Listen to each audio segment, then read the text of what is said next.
प्रधानमंत्री नरेंद्र मोदी आज संसद में राष्ट्रपति के अभिभाषण पर चर्चा का जवाब देंगे। लगातार हंगामे की वजह से अब तक चर्चा नहीं हो पाई है। राष्ट्रपति के अभिभाषण पर चर्चा के लिए लोकसभा में 18 और राज्यसभा में 16 घंटे का वक्त तय हुआ है। इस बीच लोकसभा में विपक्ष के नेता राहुल गांधी ने स्पीकर ओम बिरला को एक खत लिखा है। इस खत में राहुल गांधी ने शिकायत की है कि उन्हें लोकसभा में बोलने से रोकना परंपरा का उल्लंघन है, साथ ही गंभीर चिंता पैदा करता है।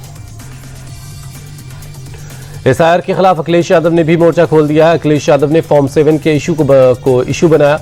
उन्होंने आरोप लगाया कि फॉर्म 7 के जरिए बीजेपी बड़ी संख्या में मुसलमान और पीडीए के वोट काटने की साजिश कर रही है।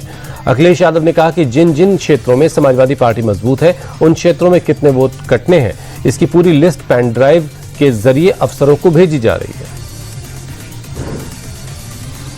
एक साल बाद मणिपुर में फिर से एनडीए सरकार बनने जा रही है। विधायकों की मीटिंग में पूर्व स्पीकर युमनाम खेमचंद सिंह को सर्वसम्मति से विधायक दल का नेता चुना।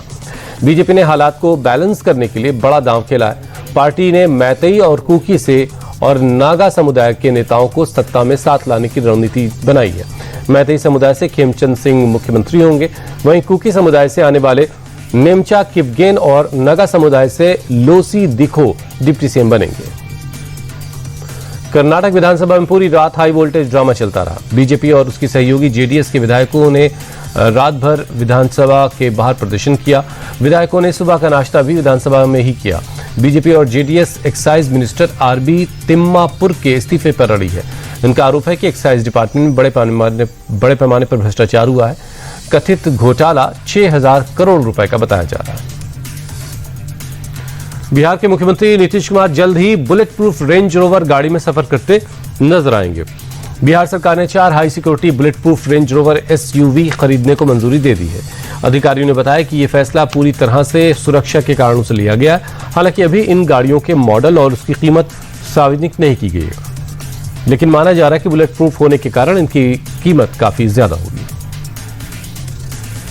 भारत अमेरिका ट्रेड डील के बाद विदेश मंत्री जयशंकर और अमेरिकी समकक्ष मार्को रूबियो की पहली मुलाकात हुई। अमेरिका ने भारत पर लगाया है गए 50% टैरिफ को मंगलवार को घटाकर 18% कर दिया। इसके बाद करीब 6 महीने से दोनों देशों के बीच रिश्तों में जारी तनाव में कमी आने और रिश्तों में सुधार की उम्मीद है। अमेरिकी विदेश मंत्री मार्को रूबियो ने जयशंकर से हुई मुलाकात को द्विपक्षीय रिश्तों को मजबूत करने की दिशा में बड़ा कदम बताया। भारत और अमेरिका के बीच ऐतिहासिक ट्रेड डील कैसे हुई, इसे लेकर कॉमर्स मिनिस्टर पीयूष गोयल का बयान आया। उन्होंने बताया कि पीएम मोदी ने सभी के हित को ध्यान में रखकर डील करवाई है। कृषि, एमएसएमई से लेकर हर क्षेत्र को बम्पर मुनाफा होगा। पीयूष गोयल ने अमेरिकी राष्ट्रपति ट्रंप का भी आभार जताया। उनके मुताबिक ये डील पड़ोसी देशों की तुलना में सबसे अच्छी है। इससे भारत में इन्वेस्टमेंट का अंबार लगेगा।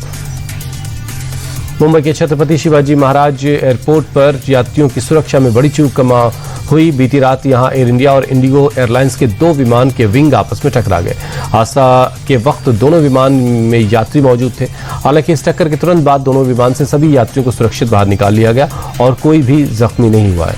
इस हादसे के बाद दोनों विमानों को ग्राउंड कर दिया गया। डीजीसीए ग्राउंड क्लियरेंस में चूक की जांच कर रही है।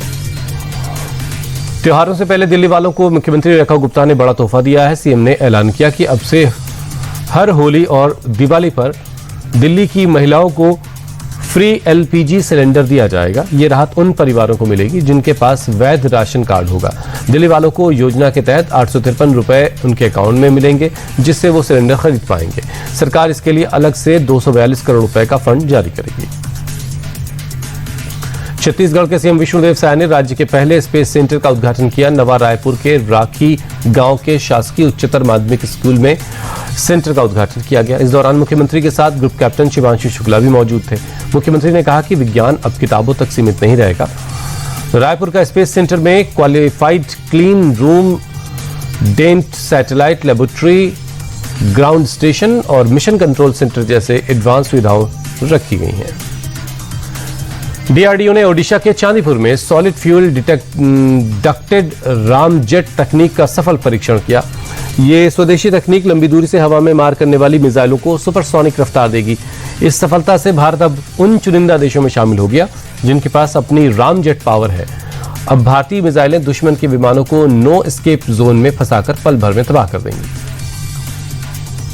Mumbai Ahmedabad bullet train project ने एक और मील का पत्थर छू लिया है। पालघर के घने जंगलों के पहाड़ी इलाकों में बन रहे MT6 टनल का ब्रेक थ्रू पूरा हो गया। इससे सुरंग में ट्रैक बिछाने का काम अब आसान हो जाएगा। बुलेट ट्रेन प्रोजेक्ट के तहत महाराष्ट्र में 7 सुरंगें बन रही हैं।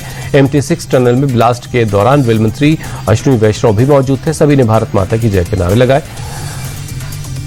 और मूवमेंट को सेलिब्रेट किया। T20 वर्ल्ड कप से पहले श्रीलंका ए टीम को हार का सामना करना पड़ा। T20 वर्ल्ड कप में वार्म अप मैच में ओमान की टीम ने श्रीलंका ए को 5 विकेट से हरा दिया। ओमान की जीत के लिए 146 रन का लक्ष्य मिला था, जिसे ओमान ने 12 गेंद बाकी रहते ही हासिल कर लिया। ओमान की तरफ से आमिर कलीम ने 80 रन की पारी खेली। विनायक शुक्ला ने नाबाद 39 रन बनाए। पूर्व भारतीय कप्तान कपिल देव ने बड़ा बयान दिया है। उन्होंने कहा कि T20 वर्ल्ड कप में भारत के खिलाफ पाकिस्तान के मैच नहीं खेलने से PCB को बड़ा नुकसान होगा। खिलाड़ियों के फ्यूचर पर भारी असर पड़ेगा। वर्ल्ड क्रिकेट में पाकिस्तान की काफी किरकिरी होगी। कपिल देव ने आगे बताया, पाकिस्तान क्रिकेट ने दुनिया को शानदार खिलाड़ी दिए हैं। इस तरह की हरकतों से मौजूदा टीम के आत्मविश्वास पर भी बुरा असर पड़ेगा। भारत को शूटिंग खेल में एक बड़ी इंटरनेशनल जिम्मेदारी मिली है। एशियन शूटिंग कॉन्फेडरेशन ने घोषणा करते हुए बताया कि साल 2027 में एशियन राइफल और पिस्टल चैंपियनशिप की मेजबानी भारत करेगा। टूर्नामेंट का आयोजन 1 से 10 दिसंबर के बीच दिल्ली के कर्णी सिंह शूटिंग रेंज में किया जाएगा। लॉस एंजलिस ओलंपिक 2028 से पहले भारत को इस टूर्नामेंट से काफी फायदा मिलेगा। इसमें एशिया महाद्वीप के लिए 8 कोटा स्थान आवंटित किया जाएगा। मौजूदा वर्ल्ड चैंपियन भारतीय ग्रैंडमास्टर डी गुकेश नॉर्वे शतरंज टूर्नामेंट में हिस्सा लेंगे।